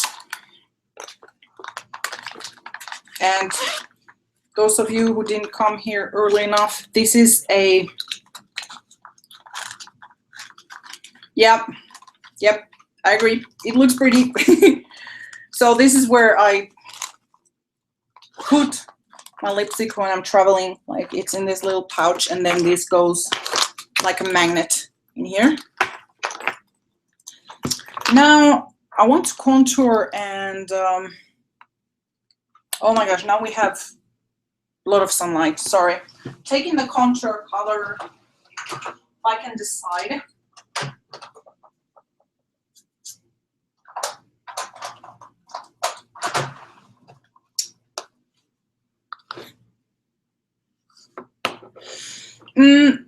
With red eyes, if you ask me, I would pair it with something that has a pink undertone to it.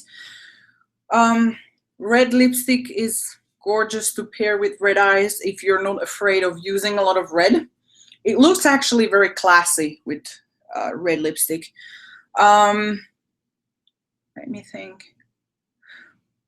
Like a reddish brown, but that would be maybe too much. It would even be too much more than a red lipstick. Like, a red lipstick would still look more subtle than a, you know, brown in there.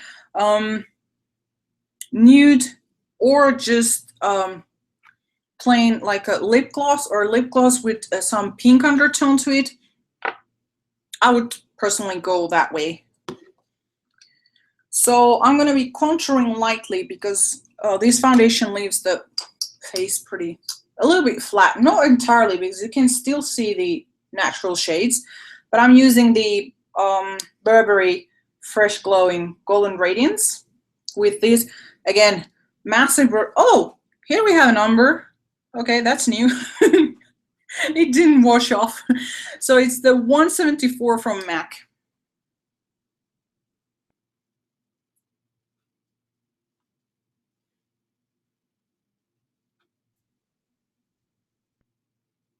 No, absolutely not. Like, red eyeshadow could perfectly well work with a cool pink, cool red lipstick. Like, it's really up to you, like how you like to look. I'm gonna actually show with different lip options when I'm done with the face.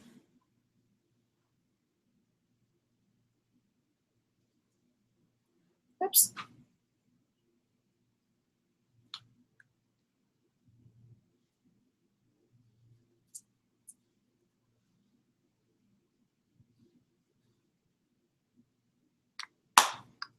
So there. This will be my blush of choice. It's highlighter for me it's blush. It's the Anastasia Peach Nectar Illuminator.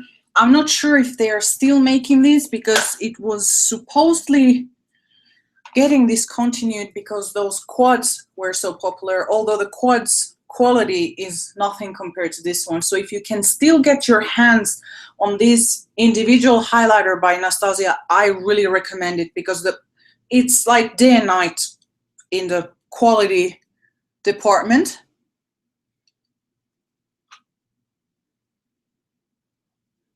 So as I said, see, this is a warm tone blush and it's peach, but I have like red eyes and I don't think it looks out of place. So again, I don't think there should be like a lot of rules what to put with what. I think that it depends on what you enjoy wearing.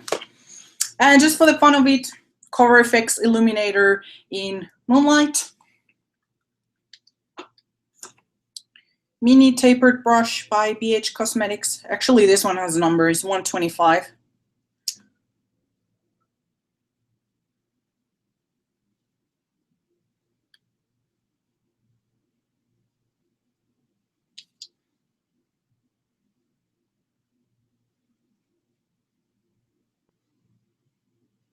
And I love to apply highlighter on top of the eyebrow.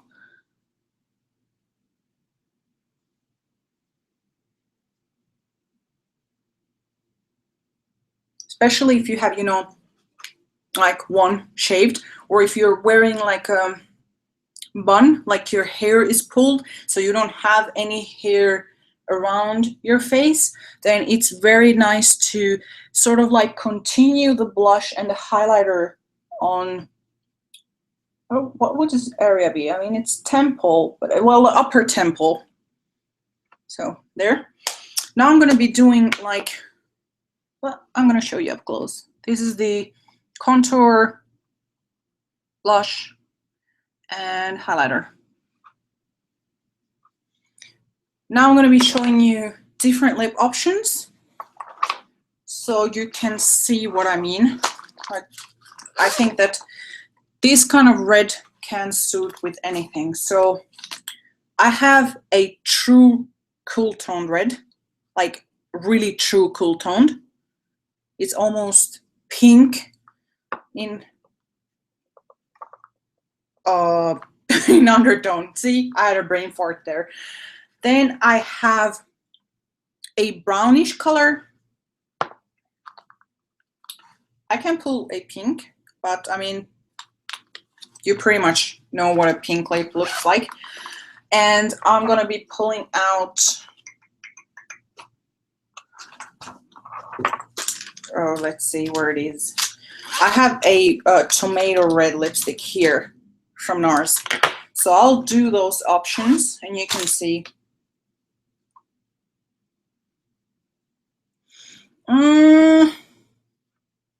Well, there are two sides of the thoughts. Product thoughts and political thoughts. I'll go with the product thoughts.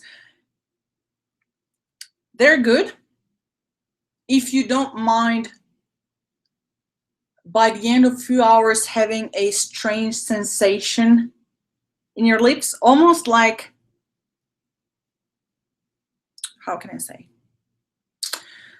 Almost like you apply powder and then cream and then powder and then cream. You know, it's sort of like creates tiny clumps and it's a weird sensation. It's okay. Like, I don't mind it for the reason that it lasts very, very long in your lips. It's very long lasting. Now the political thoughts,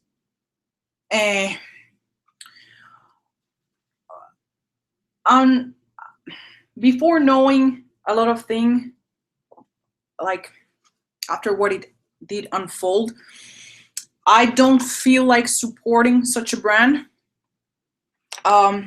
I prefer to support brands that are really positive, and especially when it's, you know, small brand. Like larger brands, well, they're corporates, it's not really about an individual, but when we're talking about a brand that has an individual face and a person or a spokesperson, I don't like to buy from those that are creating a lot of drama, starting fights and things like that, which, by the way, I didn't know when I purchased most of my things because I don't follow, but it started appearing in the news. So I was like, okay, I'm going to start looking to it, because for me, I don't want to, you know, publicly be buying all of their collections and promoting them if you know, they are not aligning with my own ideals, because after all,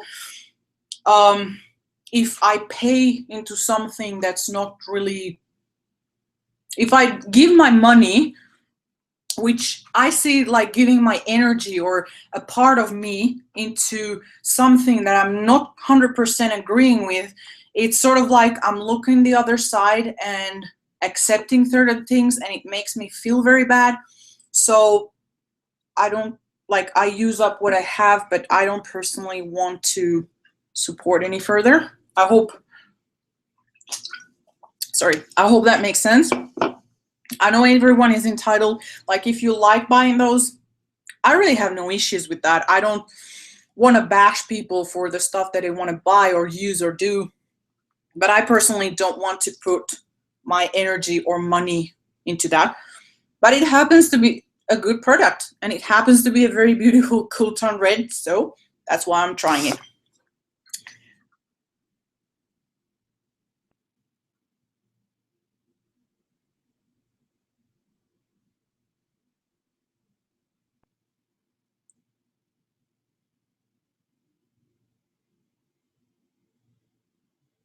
Hi, Sopri.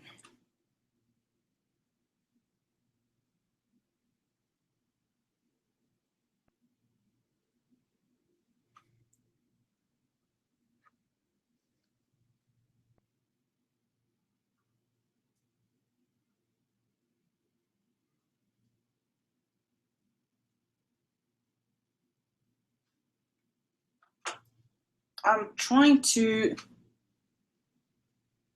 go, I'm gonna close the blinds a little bit more.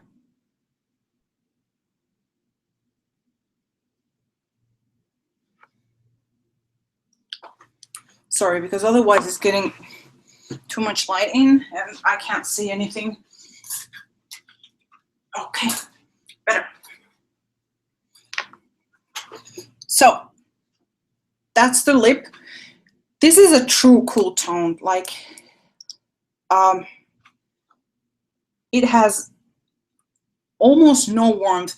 The only tiny warmth that I can find with this is that it has some gold specks, which you can bring out if you rub your lips. Like, if you rub them a little bit more, they get more metallic because of those gold specks that you're showing through. But yeah, exactly. Like, you can have this eye look, which I think, I mean, it doesn't look that shocking. It looks like a, not even a full-on smoky eye. It just looks very neutral in a way, if you wish, neutral for a red. And then you can do fig for daytime. And then if you need to go somewhere and you need to appear, you know, more made up, then you can pop in a red lipstick. Doesn't matter if it's warm or cool toned, it will look good. So this is the color, and I wanted to show whether I can do it. I'm not sure if it's showing, but it becomes more metallic when you rub it. It has like a little bit more dimension. So, I mean, his lipsticks are nice. Like, that's not the problem. They tend to be very, very nice for what they are. But I think nowadays pretty much everybody is doing some kind of liquid lipstick. So yeah, if you don't mind, you don't really care what the, you know, the person representing company, the person owning company does. Yeah, it is a dry formula. It will, I can feel it, like when I'm doing this, I can feel that there is a film on top of the lips. It feels strange. It feels like I have a weatherproofing coating on my lips.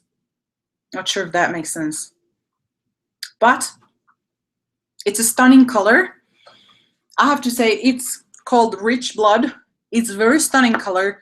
And yeah, I just like it.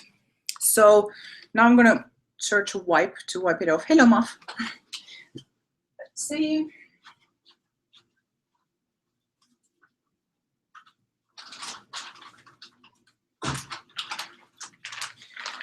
and I'm going to be showing the other color options. No, that's the thing. Let's see if I can do an extreme close-up. That's true. It doesn't look as dry as the others. For example,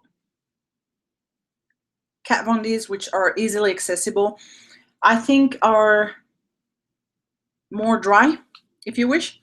This one is metallic, so it won't be as dry looking as the others, this particular shade.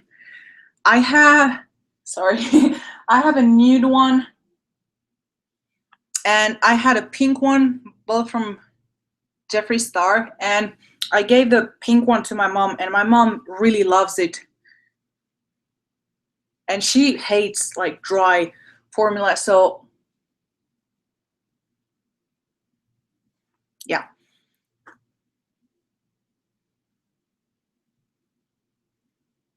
But they are like tough to remove.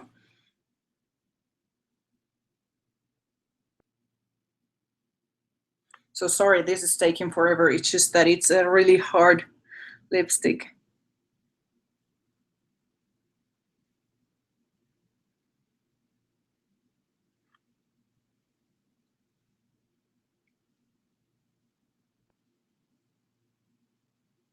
Well, they should do.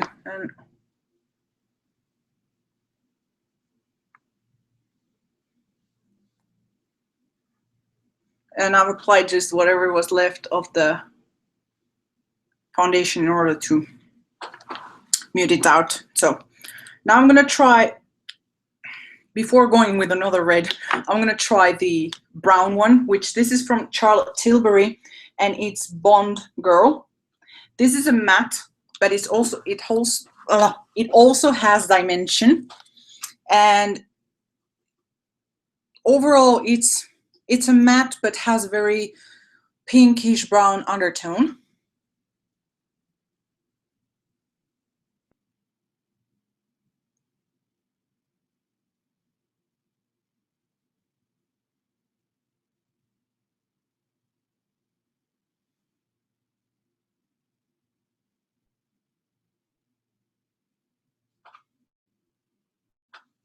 So this is the color.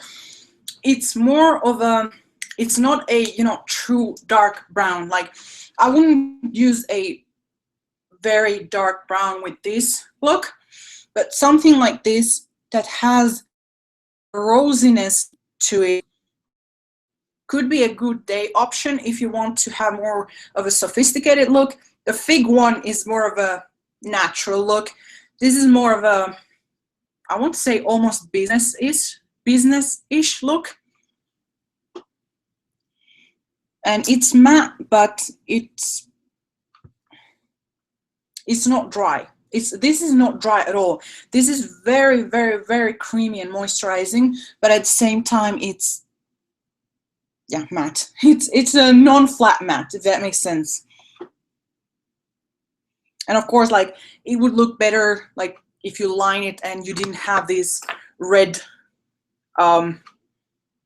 leftovers, but, and this one is rather easy to remove.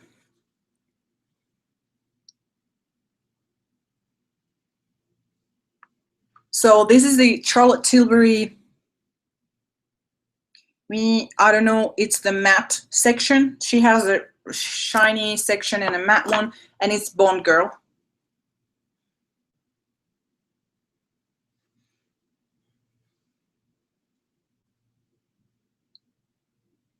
And now I'm going to be trying the tomato red, which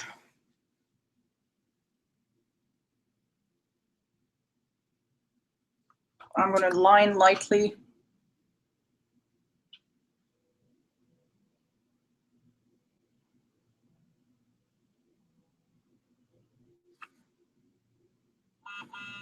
There are other formulas of this, but I happen to have this at hand, and this is by NARS, is their lip lacquers, and it's the Do Not Disturb. This is what it looks like. And as you can see, it has a orange yellow base to it.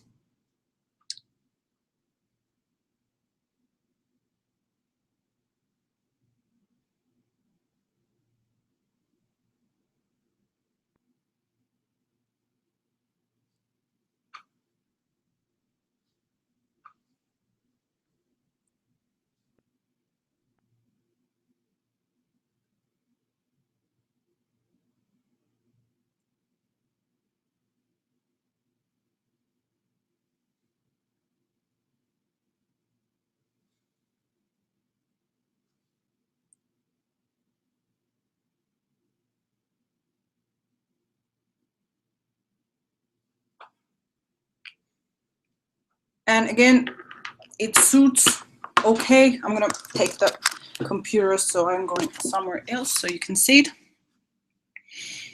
There, it doesn't really clash. Yeah, exactly. This is a more of a sexy lip. This one was more of a, I would say, maybe work event kind of lip. But if you add a, you know, tomato red lip, it's automatically going more on the sexy side than of, you know, dinner kind.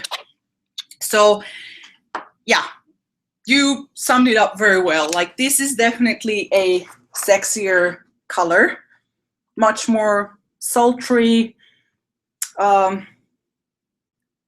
It's not really vampy, but yeah.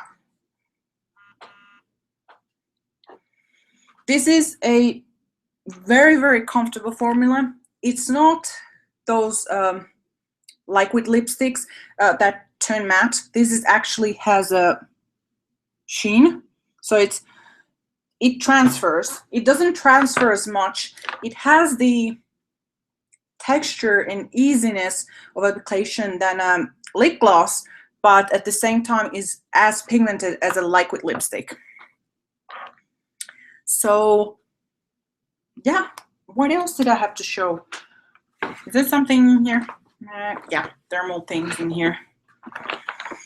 Actually, honestly, they pretty much everything works with everything, if you ask me. Like, I've done a lot of looks for myself and for other people where, you know, obvious colors that commonly they say that should not be used together, but I think that everything can be used together as long as you know how to apply it and you know how to blend. And I don't know, it's a play of colors, and I like to think of putting makeup like doing a painting. Like, I'm not going to limit myself to using only certain colors. Like, I'm going to use the color that feels right at the moment and feels like it will bring something to that painting. So I don't restrict myself to certain color palettes.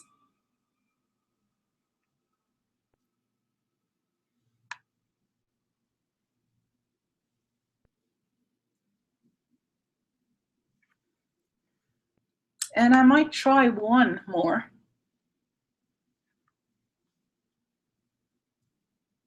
because now that I was thinking, I want to show a vampy option.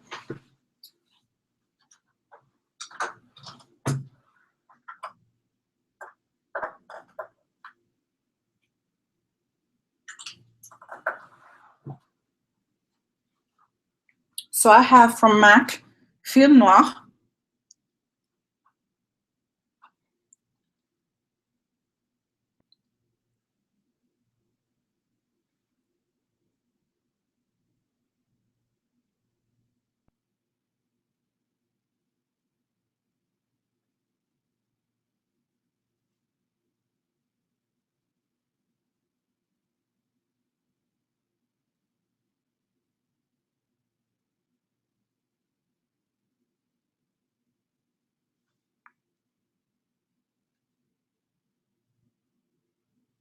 I'm sorry, I don't have a dark lip liner at hand.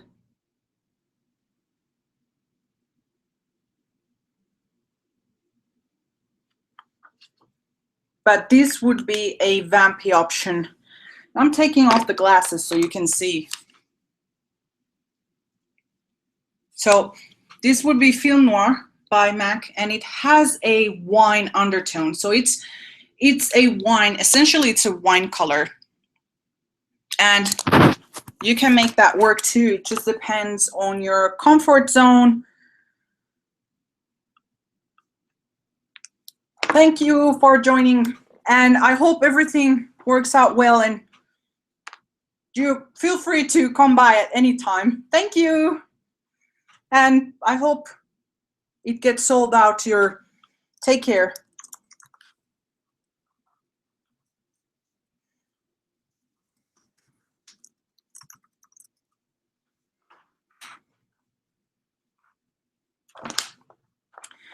So yeah, I think I'm gonna have to end it here because it's already past 5 where I am. I know I was gonna show more. I just wanted to quickly talk. I had the olaplex procedure. I make it sound like it's some kind of surgery. Olaplex treatment done, and I have really loved it. And yeah, I just want to talk about it. Maybe I'm going to talk about the rest on some other video, but yeah. So I hope everybody has enjoyed this. I really liked it. Like, I haven't washed the hair since, when did I go to the hairdresser? Before yesterday. There, I had a small brain fart. I really like the treatment. It left the hair very, like, I can feel it, like separated strands, if that makes sense.